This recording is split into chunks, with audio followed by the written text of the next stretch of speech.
Bacaan Kitab Suci, Injil, Renungan dan Doa. Minggu, tanggal 31 Maret tahun 2024. Ia harus bangkit dari antara orang mati. Inilah Injil suci menurut Yohanes. Bab 20 ayat 1-9.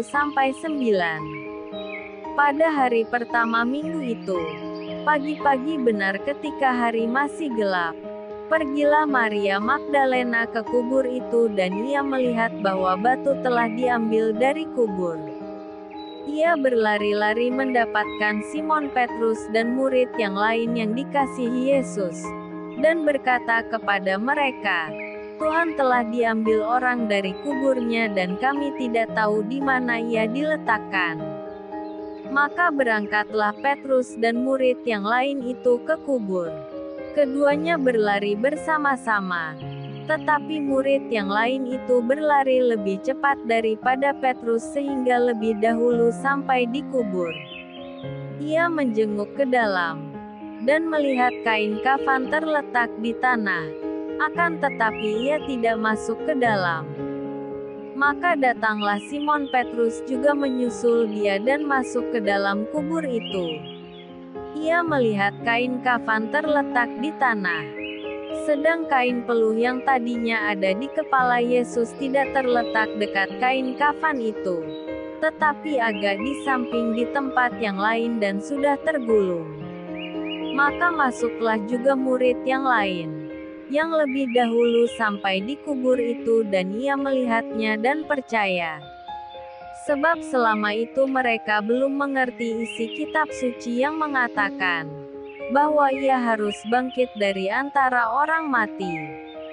Demikianlah sabda Tuhan. Shalom. Ia harus bangkit dari antara orang mati.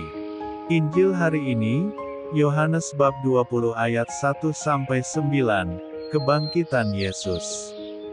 Peristiwa kebangkitan Yesus merupakan suatu peristiwa yang penuh sukacita. Sebab, kita percaya bahwa Dia yang adalah Putra Allah sungguh bangkit, setelah mengalami penderitaan dan kematian di kayu salib. Namun, para murid Yesus tidaklah lekas menjadi percaya. Mereka membutuhkan proses yang cukup panjang hingga peristiwa itu dapat diterima, diimani dan ditanggapi dengan sukacita. Pengalaman kedua murid dalam kisah Injil hari ini menjadi salah satu buktinya. Mereka menengok makam Yesus untuk memastikan kebenaran yang diwartakan oleh Maria Magdalena. Faktor pendorongnya adalah kepanikan dan rasa takut. Mereka lupa dan tak percaya bahwa segala yang terjadi telah dinubuatkan oleh Yesus sendiri. Anak manusia akan menderita dan dibunuh, tetapi akan bangkit pada hari ketiga. Setelah melihat kubur yang kosong, dengan lipatan rapi kain kafan, barulah mereka mempercayai kebangkitan Yesus. Keyakinan inilah yang selanjutnya mendorong mereka untuk mewartakan kabar sukacita itu kepada orang lain. Kita pun diundang untuk menjadi saksi kebangkitan Tuhan. Bukan karena kita melihat tanda-tanda, tetapi karena kita sungguh percaya bahwa Dia adalah Allah yang sungguh telah bangkit. Iman kepada Tuhan tak harus memerlukan tanda yang nyata, kalau kita percaya pada setiap sabda yang keluar dari mulut-Nya. Marilah berdoa. Tuhan, tumbuhkanlah selalu imanku kepadamu, agar aku mampu mewartakan kebangkitan-Mu kepada siapa saja melalui kesaksian hidup. Semoga hidup harianku menjadi sebuah pembaruan iman yang terus-menerus. Amin. Tuhan Yesus memberkati. RHPE Channel.